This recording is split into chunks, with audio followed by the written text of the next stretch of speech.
Good morning, everyone. Can you all hear my voice? Yes, we can hear you. Morning. Yes, we can hear you. Morning. Hey, We can perfect. hear. Thank you. It's clear. Yes, we can hear you, ma'am. Oh, okay. So how's the past 2 days? Was it, I think the class must be quite exciting. Yes. Okay, that's good. I hope you also learned a lot, but I know yesterday and the day before probably more serious about a lot of things, especially, that the program is very different. But today we're talking about tours, so there will be a lot more relaxing. Um, okay, just give me a second. Okay, I will try to have it full screen so it will be easier.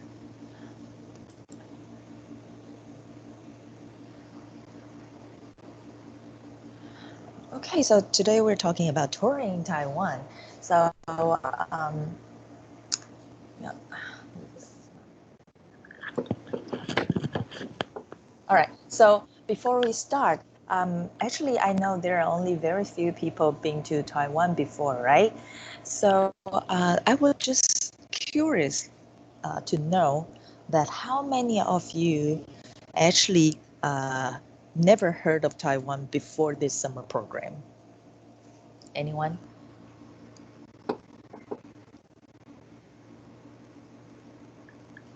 Okay, you all cry, so that's a good thing. Oh, one? Really? Well, I totally understand that. Well, sometimes when people are little and going to school and the schools, they're, well, basically when you're learning geography or history, you're more focusing in your own place or own country. Taiwan is slightly a little bit different. When I was little, let's say, I don't know about the younger generations nowadays, but when we're little, our lesson book is full of basically you have to learn only very small part of Taiwan, unfortunately, at the time. Now it's completely different, but majority like China and also the worldwide geography and history. All right, so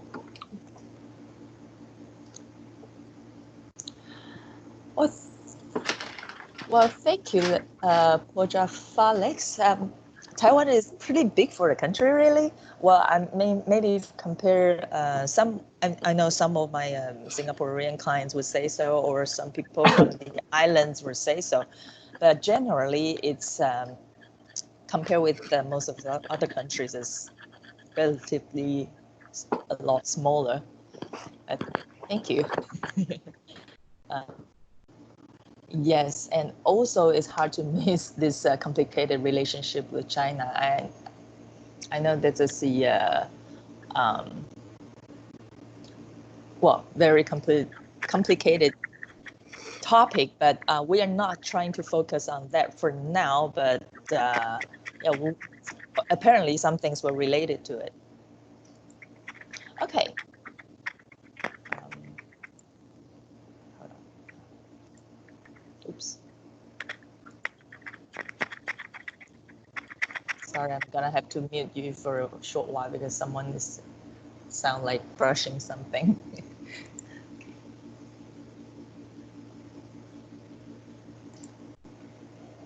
Okay, let's go back to the PowerPoint right now. Okay.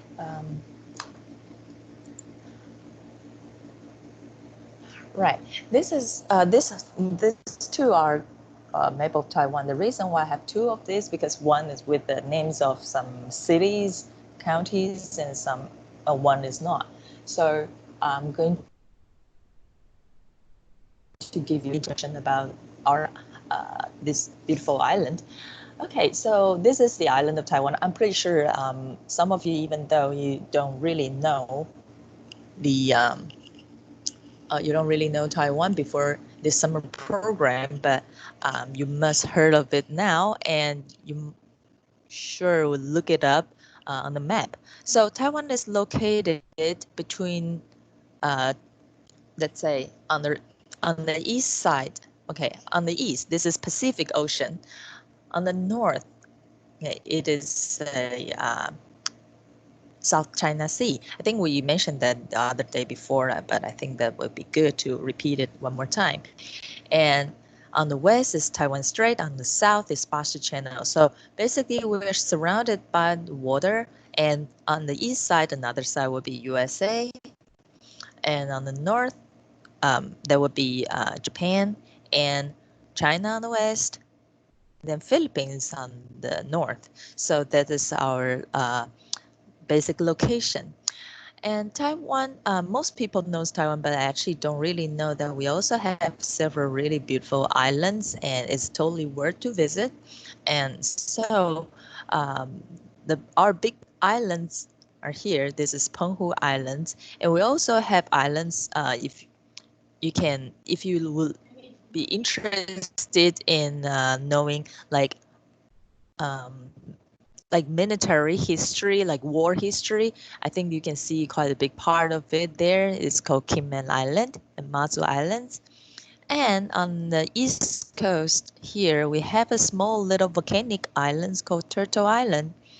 Then we have Lanyu Island and Green Island. Okay, so Lanyu is actually called Orchid Island. Sorry. Lan means orchid, Lanhua. Okay, so this is our basic location, and here, due to this map, we can see better with mountain ranges. So Taiwan is dominated by 3 main mountain ranges. This is Xueshan Mountain Range. Sorry. Okay. Xueshan Mountain Range, Central Mountain Range. Oops. Sorry. Central Mountain Range, East Coast Mountain Range. All right, so Central Mountain Range, Xueshan Mountain Range, East Coast Mountain Range. Because Taiwan is situated between 2 plates, Eurasia plate, Philippine plate. So when 2 plates are pushing each other, you know what will happen? Earthquake, right? So what Taiwan did, is basically just formed by 2 plates and pushing up all the time, even until today. So that's how it becomes an island. The interesting part is that, well, of course, the sad part as well. Now we are facing big, well, not big time, but some series of global warming. Some places are extremely hot and ice melt, and some places have floods. And we're, well, for sure, some part of Taiwan, probably on the coast area, it's probably it could get some problems, but generally because the whole island's still growing, so maybe you think another hand is we're lucky in this way, in this case. Okay, so now you can see here there on the mountain ranges there are some like white area. So what are these? These are snows.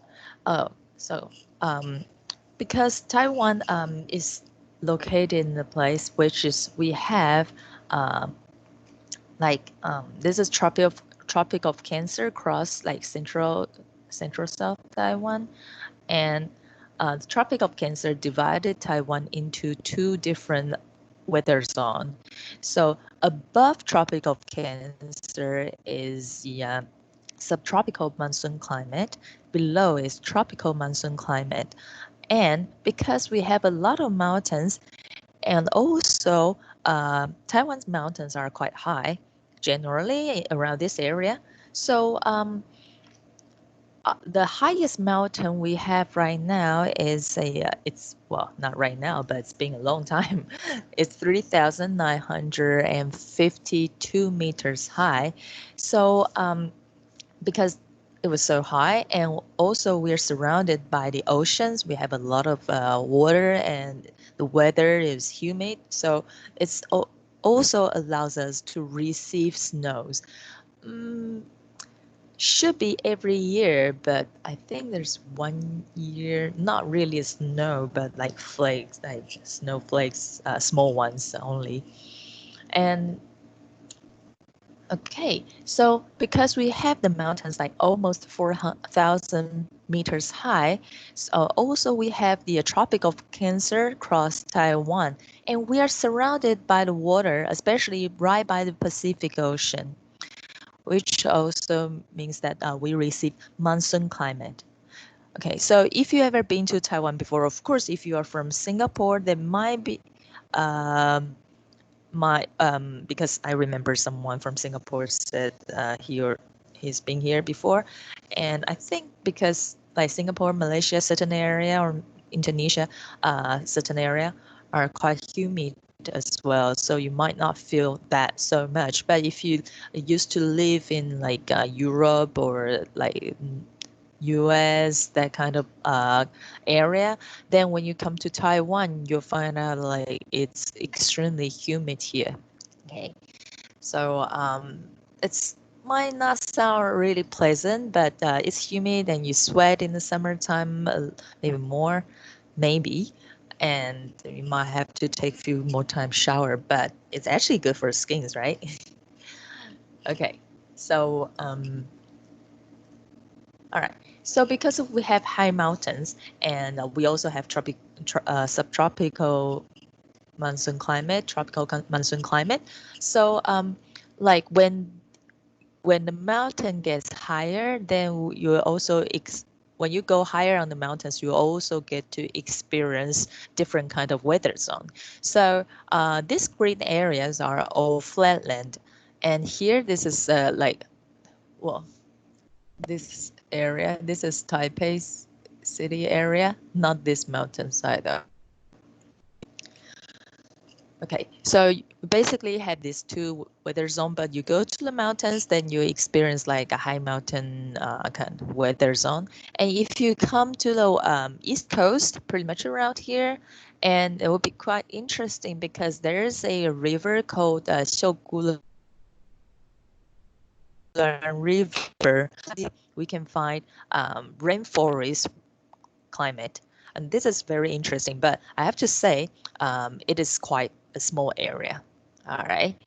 So why I said it's quite a small area, let's say Taiwan is a small island and well, okay. The total area of Taiwan is um, sorry, 36,000 square kilometer. So we are only this big, but everything in Taiwan that's are small.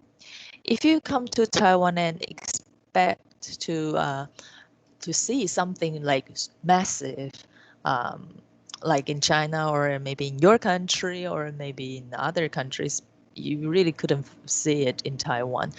But if you don't have that kind of expectation, just try to enjoy the most.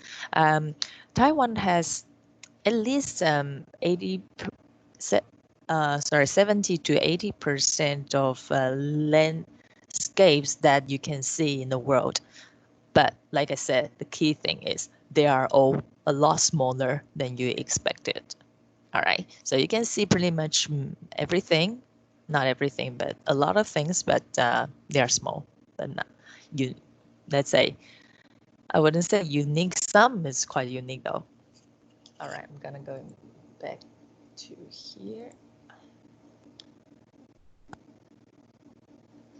It's okay if you're late. Well, I was almost late too. Thank you for noticing.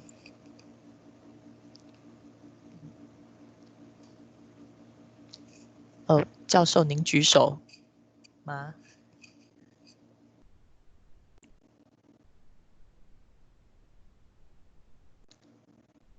All right, so let's continue. Oops.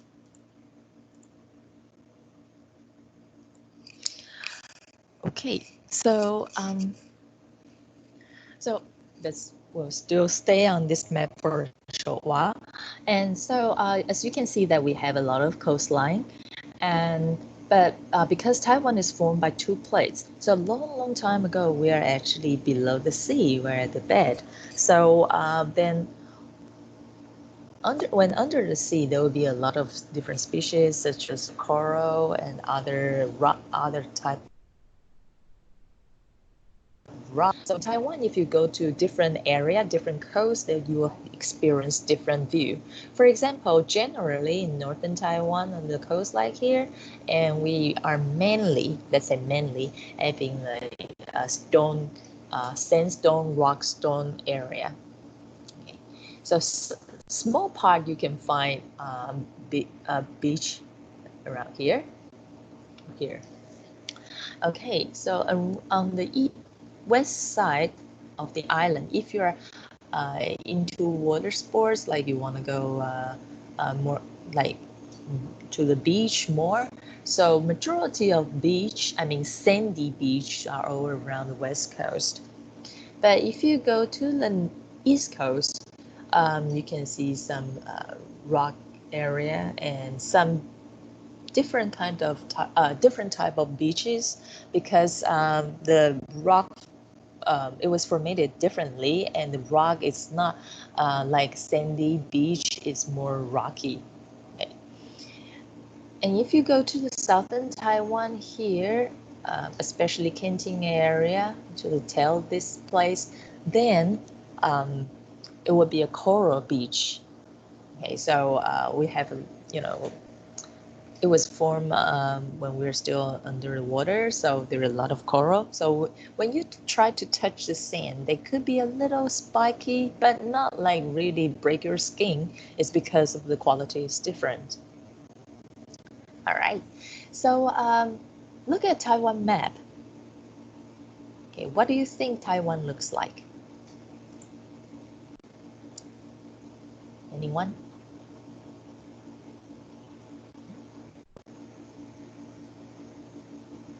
Okay, well, this is just up to your imagination. And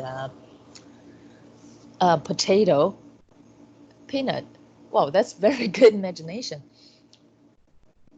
Sweet potato. So due to my curiosity, what leaf is doable?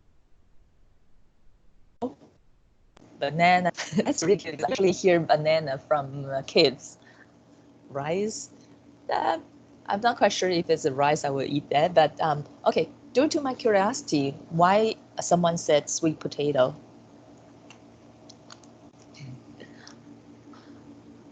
Hedgehog.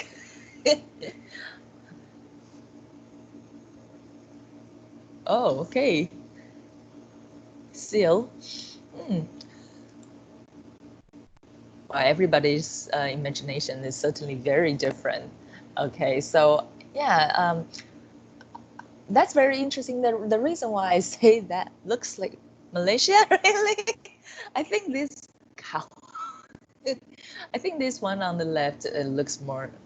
I think the shape is maybe slightly more Malaysia. We're not that narrow. We're okay. So the reason why I asked this is because in Taiwan, if you ask any Taiwanese on the street, they would say sweet potato. And I used to be curious why, but then think back when I was studying school, it's just our lesson book generally just teach us that Taiwan looks like a sweet potato. So whenever you ask any Taiwan, anywhere, anytime in Taiwan, of Taiwan, they'll tell you sweet potato. So, wow. Oh, that's really interesting. Well, because Indonesia got so many islands, I'm actually not having a lot of knowledge about Indonesia, so it's really hard to tell. Well, thanks for the information, so I'll go check it out. Ooh, maybe we can make a sister island, maybe. All right, so this is the map of Taiwan. And here on the right-hand side, we are going to show you this. Ooh, sorry. Okay, the reason why I want to show this picture is because it has the name, English name. All right, forget about this scenic area thing. So this is Taiwan, and this is Kinmen Island. Kinmen Island is not so close to Taiwan. Actually, Penghu is in between Kinmen and Taiwan, and Kinmen Island it is more close to China, which is like if you're standing on the island, then you don't really need any tools, any facilities. You can actually see Xiamen of Fujian province just simply through your own eyes when weather is really good. So that's that close. And unfortunately here I don't see Matsu Islands anyways. And here this is the Arche Island, and this is Green Island. Okay. So this is Taipei City, Keelung City, New Taipei City. Okay, so Taipei City is more like a egg yolk. New Taipei City is like egg white, so that's very easy to remember. Because as a tour guide, and I frequently hear from my clients who has no idea about Taiwan before they come to Taiwan, and so they're like because majority of the tourists come to Taiwan, they will stay in Taipei at the first time mostly.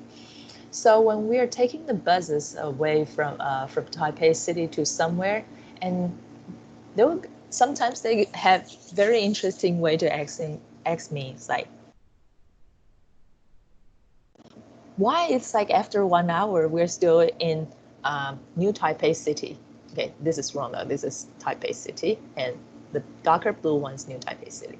So actually from Taipei City, for example, like here to a famous popular place that people always like to go called Jiufen O Street, like this area, it's already 1 hour. And to here, to Yiliujiu, to here this peak, this is 1 hour. From peak to Jiufen O Street, it is also another hour. And not even mention about other places. Because like I said, that Taiwan has a lot of mountains, like here you can see, and here too. So when you go from one place to another, you always need to drive, not always, but big time you have to drive around the mountains, turning around. We cannot always make the road so straight, though we're trying to. So actually sometimes we're making fun of ourselves and saying, because Taiwan people loves convenience, so we have actually 10 freeways. Okay, we have number 1 here, number 3 here. Both are on the west coast. Oh, sorry, not west coast, west side of Taiwan. And this is the odd numbers. Even numbers are going from the east to west, and get like this. So we have number 2, number 2, number 4. My bad. This is so not easy to control. Okay, number 2 is like here. Okay, number 4 is like here. Number 6 here. Number 8 down here. Number 10 here. And where's number 5? It's here on the east side of Taiwan. So if you are going to the East Coast by public bus or drive, then you'll definitely go through number 5. Okay, so Taiwan people loves convenience, so we build a lot of these freeways. Well, like I said, it is a small island, but you need to go around, even if you're not, because the total numbers of Taiwan population here right now is about 23 million. So generally, these central areas are mountains. So there are a lot of area you cannot really have people live there. It's hard to survive, or you just cannot. So majority of people stays in Taipei City and New Taipei City. So we say Taipei area. And the second biggest is Taichung. Taichung is, well, here, okay, this area. And then is Kaohsiung. Okay, so these 3, these are the three cities with the biggest population in Taiwan. Okay, so at that time when we only have one freeway, so because my father is from Tainan down here, so when we're traveling from Taipei back to Tainan on freeway, first freeway we had, just for Chinese New Year, then I remember at that time we are not even able to get off the freeway to go to a service station for toilet run, and I think the longest is about like 15 hours. I know it's really crazy, and especially because this COVID-19 pandemic, and a lot of people in Taiwan, because we cannot fly out of the country. I mean, we could, but nobody really gonna do it. So people start traveling in Taiwan crazily. So last time someone tried to people tried to drive from Taipei just to Yilan, and on freeway number 5, and crazily, surprisingly, the whole traffic jam. Okay, not saying that everyone's stuck in the on the freeway for that long, but the whole traffic jam when it's first formed and until it's disappear is totally 35 hours. That's really, really crazy. So we Taiwanese always making fun of us, and sometimes I would say if we put Taiwan islands underneath the X-ray machine, then we will see a lot of tunnels. Why is that? Because basically on the west area and like northeast area, we built a lot of tunnels, a lot. Okay, so on freeway number 5, like from Taipei to Yilan, if you have the chance to go there, you will also go through a place called Xueshan Tunnel. Okay, so this is Xueshan mountain range, so you go to Xueshan Tunnel. And so this tunnel is quite interesting because, well, when you're sitting in the bus, it doesn't look that exciting at all. But because the total, it has 12.9 kilometers long. So when you close your eye, take a nap, and when you open your eyes again, it could be completely different weather and different view. Okay, so it is the longest tunnel in Taiwan, not the longest tunnel in the world, but still it's quite long. So it's nice to visit it. And also, Xueshan Tunnel has it took years to complete this 12.9 kilometers long tunnel, which is because the mountains and rock is extremely hard. It's hard to get through. So actually, it took a lot of effort, and with some machines broke down, and also after the machine goes through the mountain, they have to also overcome the problem of spring water, a lot of spring water. Anyways, so that's why I've said that there are a lot of holes in Taiwan because we have a lot of tunnels, and to make the traffic a lot easier for people to travel. So not only that, we also have, okay, now we just mentioned about tunnels, we mentioned about the freeways. We also have trains, of course, in Taiwan. Well, if you want to travel by train, it's also quite easy too. So our railway system is going all around, going all around the island. So if you don't want to take buses or to hire a shuttle, then you can take the train to just go around the island, Okay, and we also on the west area, if you wanted to travel a lot faster, we also have high-speed rail. And well, the fastest it can ride is about 360 kilometers per hour. This is the fastest it can go. Right. Okay, so here comes, so this is Taipei City, New Taipei City. This is Keelung City. 桃园、新竹、苗栗、台中、彰化、云林、嘉义、台南、高雄、屏东、台东、花莲. This is Yilan. All right. So Hualien is more was known, maybe well known by the foreigners, maybe, or Taipei. Anyways, we're gonna go to another one. So, all right.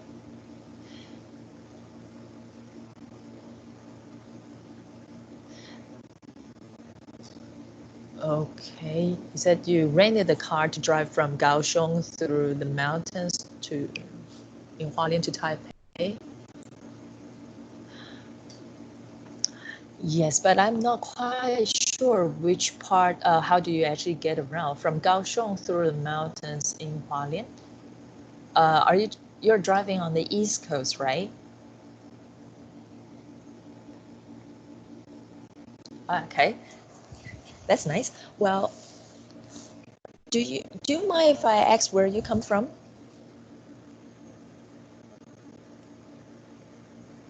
Okay. So, well, as a Singaporean, I was just a little not saying like everybody has to go there. Just since you rented the car, well, you know, there's also here. So you're going from Kaohsiung down to Pingdong all the way to Hualien. But did you try to go from Hualien to Taipei or to Taichung?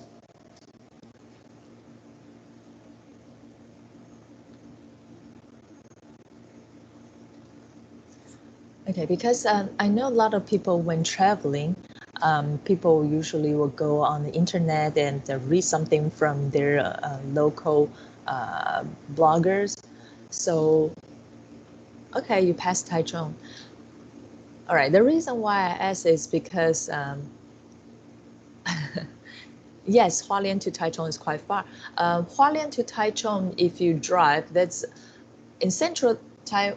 Let's say there's only one like driveway from Taichung all the way to like west coast to east coast. It's from Taichung to Hualien, and the regular drive, if you don't taking a break for too long, just like short time, then there will be still about 3 hours, and you have to drive at the right time because sometimes it becomes so foggy then you cannot really see, and sometimes it's so quiet and there's no traffic light. If you happen to drive too slow and get to the dark, and it's not quite safe because you know, you can barely see a thing. Okay. Yeah. Also, the reason why I would say that is because you know, from Hualien to Taichung, that road that if you happen to be there, you'll pass the very popular place, especially for Malaysians and the Singaporean Chinese tourists. They usually go to Qingjing Farm to see sheeps.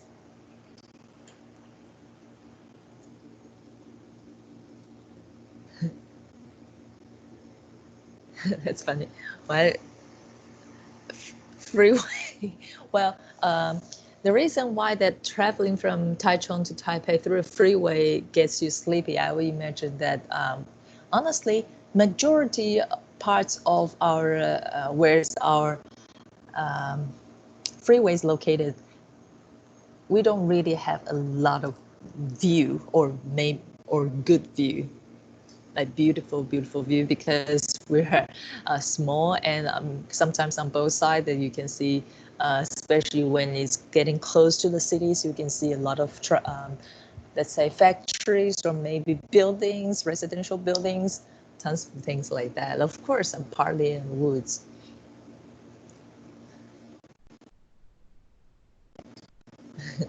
Well, Qingjing because Qingjing is very close to another mountain called Mount Hehuan, and it's all already over 3,200 meters high. Not even talking about you. For myself, I remember a couple of years ago, I took a group to Mount Hehuan around July, actually the early July, which is summer time, and it's supposed to be hot, right? So when we go up to the mountain and we go for several mountain trails, and it was a cloudy day, And all of a sudden, that is the first time that I experienced extremely the same as what I saw on the cartoon. Like me and my clients we were holding hands together, standing on the top of the peak of that small little area.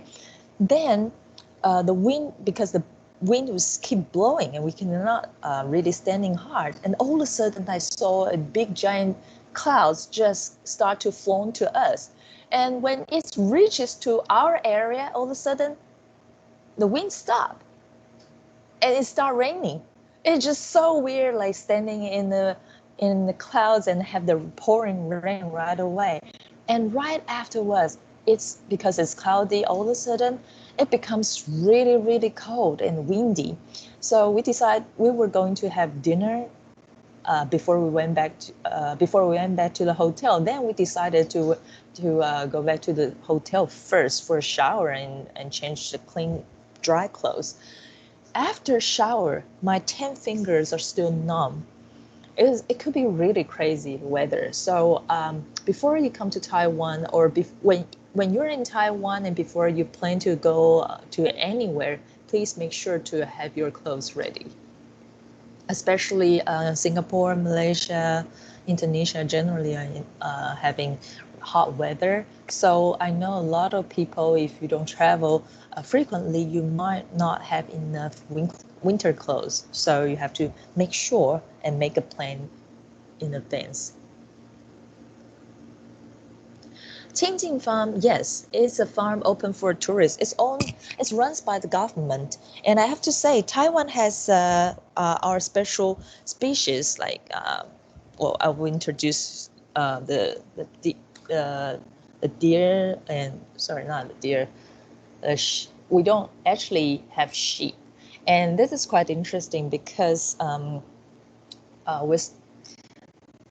these sheep, I mean, they're fathers, their parents, grandparents, especially great-grandparents, they were introduced to Taiwan years ago from New Zealand. But that's another story though. We'll talk about this a little bit later, but it's open for tourists. But I think this is the only place in Taiwan you can see those sheep. All right, so let's go back. Oops. Okay, so this is where Qingjing Farm at, this Nantou area. Sorry, here. So there are a lot of places that I want to introduce you to, but we don't have that much time today, but we can slowly enjoy something. All right, so history of Taiwan again. I know the first day that we talked about that, but today I want to talk about this just again so you know that what to expect to see in Taiwan. All right, so since we have a prehistory, and so this prehistory, we're mainly talking about the indigenous people's culture and what you can see about them. So there are some left, but well, some are still under discovered, and so some is still, we're still discovering it by chance because of building a new area, develop a new area in Taiwan. So we also have museums that you can go and see it.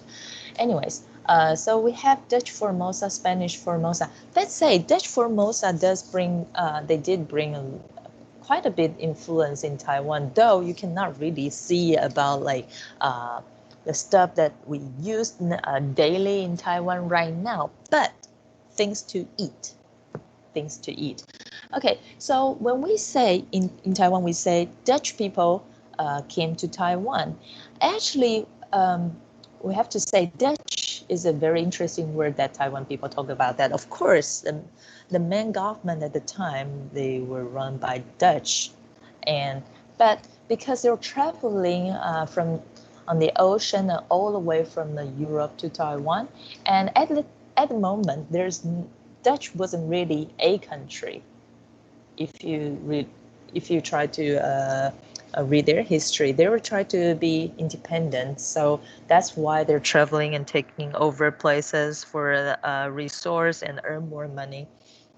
So when these Dutch were traveling around, and this is how Taiwanese call them Dutch, but generally they are not everybody in that group is Dutch. They could be people from other countries too, but they are all maybe Caucasian and maybe has more like red hair, like dark brown hair, things like that.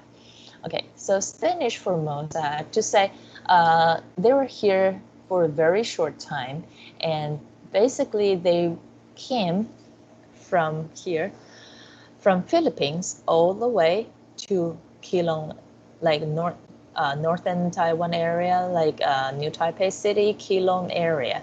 They were there.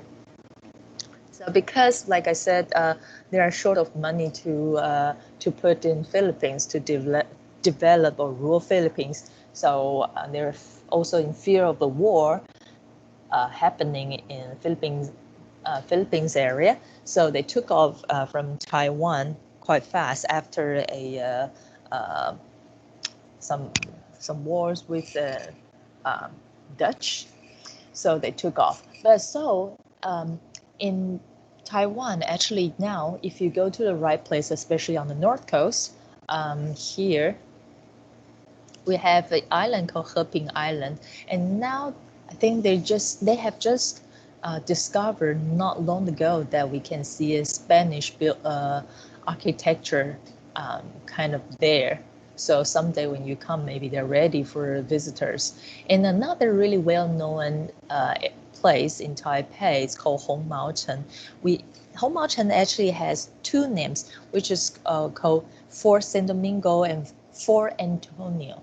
Okay, so this fort was originally built by Spanish, but it got burned and it was rebuilt by Dutch. So then it's a little bit, I wouldn't say Dutch style, but when you look at it, and it's more like, well, it's European kind of. Okay, so Kingdom of Dongning. Okay, Kingdom of Dongning, the first person, it was Koxinga, I mentioned the other day. So Koxinga, when he was in Taiwan, his goal was to defeat Qing dynasty in order to return Qing dynasty back to the previous dynasty called Ming dynasty. So he got to Taiwan, but he basically, well, some people will worship him, and so in Taiwan, especially like down in Tainan, you will see you can actually see there's temples of Koxinga. So some people worship him, some people take him as heroes, but some people is not. The people who take him as a hero is not everyone, but partly is more like Chinese, because it feels like Koxinga saved them from Spanish and Dutch, but Dutch. But from the Aboriginal, like indigenous people's view, it is not a happy history, because especially there's one tribe that Koxinga is nearly killed them all. Due to the record, they only have 6 people left, and they just took off from where they were and hiding in the mountains. So that's a very sad history. Anyways, so that's going to Qing rule. So because Koxinga's grandson lost in the war with Qing dynasty, so it becomes Qing. But because of Kingdom of Dongning is being in Taiwan for not very long either, but because of that, because in Dutch also has different kind of type of buildings in Taiwan, and what you can see right now is the one from down in Tainan here, called Chikan Tower and Fort Zealandia. So if you can, I think for maybe Indonesian Zealand thing. So this is how they talk how Dutch people talk, because they're basically a sea land in their country. So we have also a lot of sea land, and they build the name, the fort with the name Fort Zeelandia.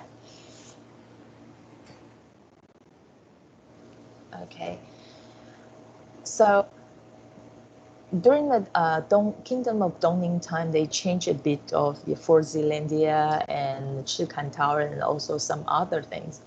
And until Qing rule, of course, Qing dynasty are building more things here, but mostly on big cities. What I call big cities is not like Taichung, like where our school at.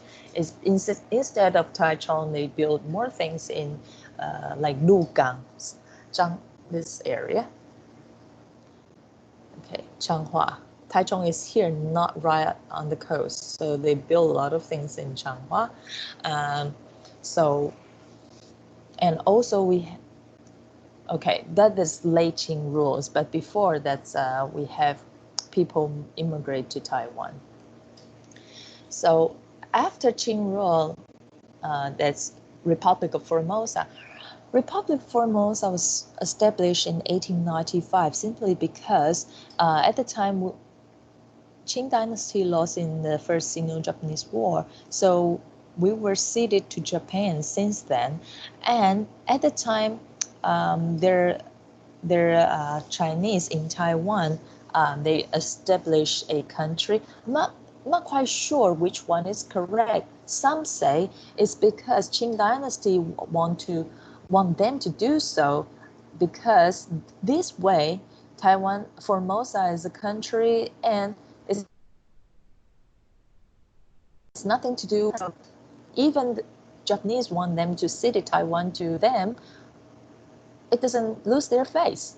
This is one thing. And another one is those people who established the Republic of Formosa is because they don't want to be ruled by Japanese. So they want to, establish a new country and just to defeat Japanese and do their own thing. But like I said, the president, vice president, and another guy, they all took off from Taiwan back to China, and that's very bizarre. So for Republic of Formosa, unfortunately, it's only about 5 months. Then we become the part of Japan, and so from 1895 to 1945. So let's talk about the Republic of China. And because the reason why I'm not talking too much about politics here, but the reason why I have to bring it up, because when you're in Taiwan, you are going to experience not only just the culture, you also see a lot of things related to politics, especially when you go to some museums or some places. When people talk about that, you'll have more ideas. Okay. So Republic of China was established in 1990. So at the time, Taiwan, in 1895, Taiwan is still part of Japan until 1945.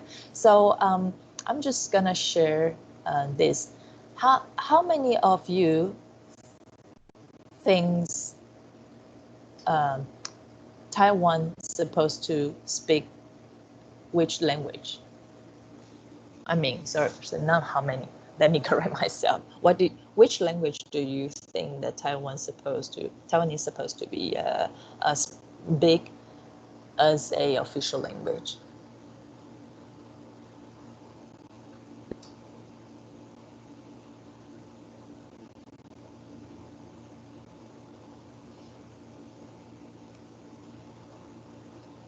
Okay, one's Hokkien, Mandarin, 闽南话, Mandarin.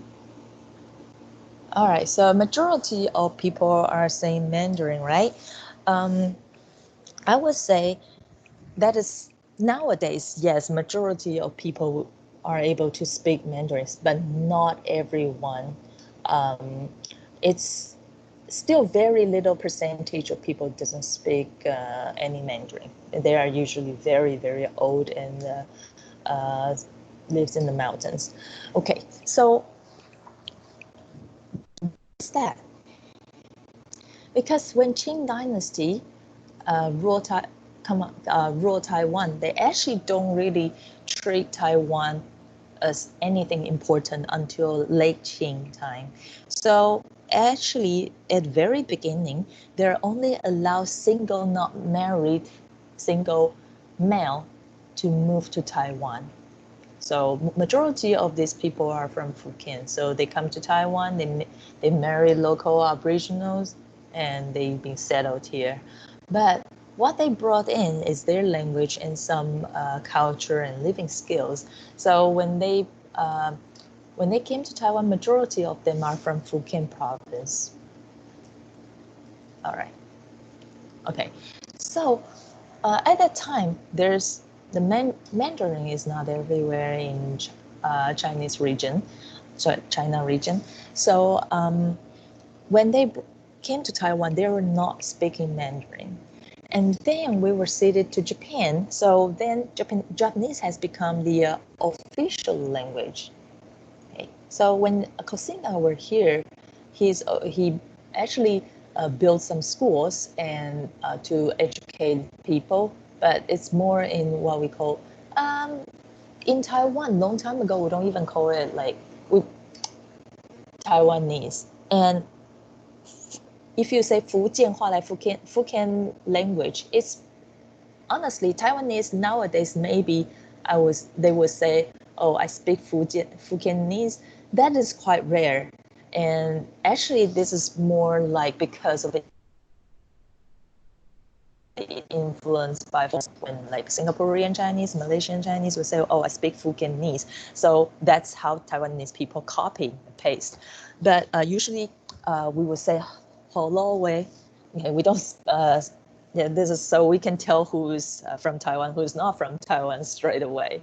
But anyways, so until Qing Dynasty, Qing Dynasty is like that. So basically, no one is speaking Mandarin, and during the Japanese rule, official language is Japanese. So if you run into some old people, elder generations, if they happen to be able to speak Japanese, don't be surprised because they've been through the education like that, like my grandpa. So nowadays also, like especially 20, 30, 40 years ago, studying Japanese is already something like in fashion again for between younger generations, because at that time the soap opera is in, and Japanese soap opera is in, and also people are crazy for Japanese products and travel, blah blah blah. Especially younger generations loves the video games. So like younger kids at the time would actually study hard for Japanese in order to understand the soap opera and the games. Okay, so at the time, besides the official language is Japanese, people at home they will speak their own mother tongue, like Taiwanese or Hakka and indigenous people's language. So I have to say, until 1945 to 1949, after that, before that, no one in Taiwan actually speaks Mandarin. All right. Now it's the official language in Taiwan, but long time ago it wasn't. So Taiwan's been through a lot of like culture change, languages change, and it's really formed Taiwan in a very unique way. All right. Okay, so because we were ceded to Japan for 50 years, and so we got a lot of influence. So people love Japanese food, and we also have the buildings about like Japanese style or like Japanese, more like European style. And then after 1945, that the nationalist government came from China, relocated to Taiwan, then this becomes a lot of things becomes more like Chinese. All right. So, for example, like some street names in Japanese time, that's like, for example, in the very famous shopping area in Taipei, for younger generations, we call it 西门町. 西门 means Westgate. Ting is the place for entertainment, so it's called 西门町, but this is coming from a like Japanese word, ting. Then, but in Taipei, a lot of streets are like also named like a slightly Japanese or very, very local. But after Chiang Kai-shek came to Taiwan because he really wanted, return back to China to charge in the power. And so he actually used the names of different cities from different provinces in China to name into Taiwan streets name. So for example, in Taipei, you can easily find like Kunming Street, Guangzhou Street, Guiyang Street, Changsha Street, Kangding Road. All these names are very, very Chinese. All right. Okay.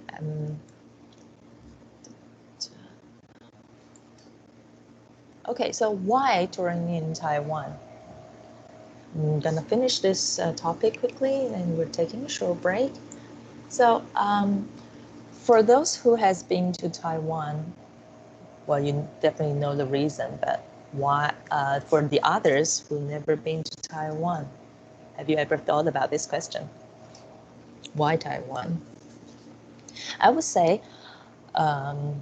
Taiwan is a very small island compared to most of the countries in the world, but it's really unique because not only that's, sorry, I'm gonna come back to the map.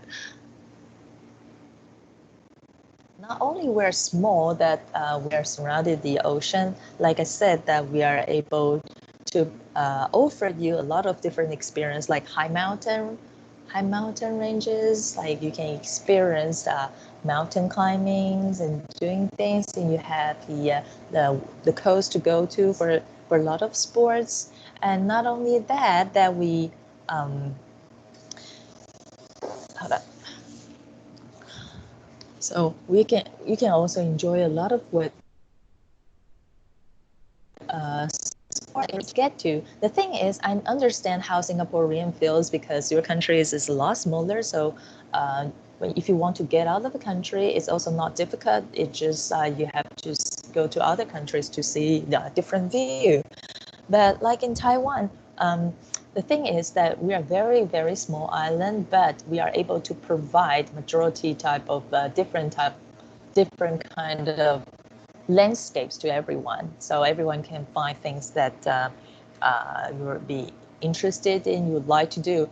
If you're an outdoor person, you have outdoor things to do. If you're totally an indoor person, then like in Taiwan, we also have the museums all over Taiwan.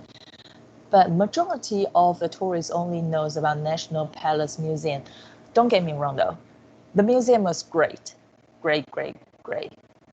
It has a lot of really beautiful Chinese antiques. But I have to say, if you want to go to learn it through Taiwan, that's very small little chains, because a majority of the collection there were brought to Taiwan from, well, all the way from China, and then they were originally from Forbidden City. And honestly, before that, it has nothing to do with Taiwan. All right, so not saying that it's not worth it, totally worth to go to. And basically, if you want to know others things about Taiwan, you got to go to other different museums, which I will talk a little bit more. So we have indoor and outdoor. If you go onto the mountain, you can go for mountain hikes, and you can go for like if you like leisure, like luxury leisure trip, you can go for springs. And if you want something different like food, because in Taiwan we provide a lot of different kind of food, and especially even for Taiwanese, if you ask them, a lot of people decided to go to Tainan as a foodies. So, well, there are a lot to talk about.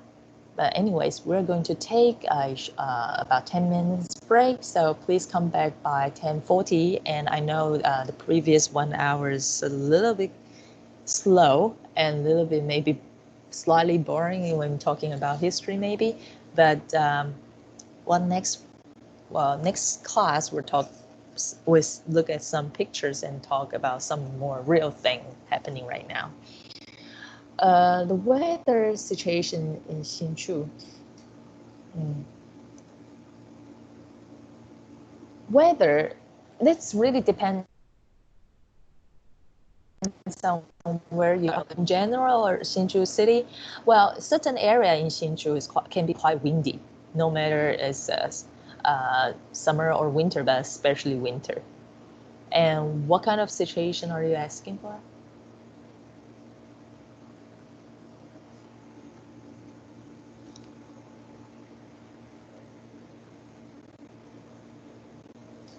Jovian, if you want, you can use a microphone. That probably would be a lot easier.